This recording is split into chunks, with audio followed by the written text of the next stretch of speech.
আপনার যদি রাগী কিংবা আগ্রাসী স্বভাবের সন্তান থাকে তাহলে আমাদের সাথেই থাকুন, কারণ আমরা আপনাকে শিশুদের এই আগ্রাসী স্বভাবের সবচেয়ে গুরুত্বপূর্ণ এবং মূল কারণগুলো জানাবো। প্রথমত, পর্যবেক্ষণ ও অনুকরণ। শিশুদের আগ্রাসনের প্রথম এবং সবচেয়ে গুরুত্বপূর্ণ কারণ হলো শিশুরা যা দেখে তাই শেখে। যাদের প্রভাব সবচাইতে বেশি, যেমন বাবা মা, বন্ধু বান্ধব কিংবা সহিংস ভিডিও গেম, যে কোনো কিছুই হতে পারে তাদের আগ্রাসী আচরণের উৎস। দ্বিতীয়ত, ব্যর্থতা।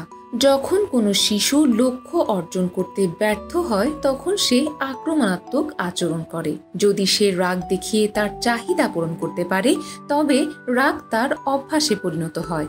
তৃতীয়ত, হতাশা বা বিষণ্ণতা।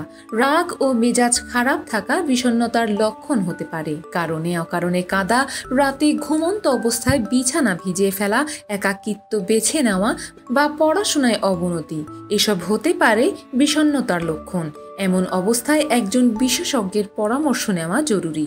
চতুর্থত, স্কুল। অনেক সময় স্কুলে শিশুরা অন্যান্য শিক্ষার্থী বা শিক্ষকদের দ্বারা আগ্রাসনের শিকার হয়। তখন না চাইতেই তারাও সেই আচরণ নিজের মধ্যে ধারণ করে ফেলে। পঞ্চমত, ওষুধের পার্শ্ব প্রতিক্রিয়া।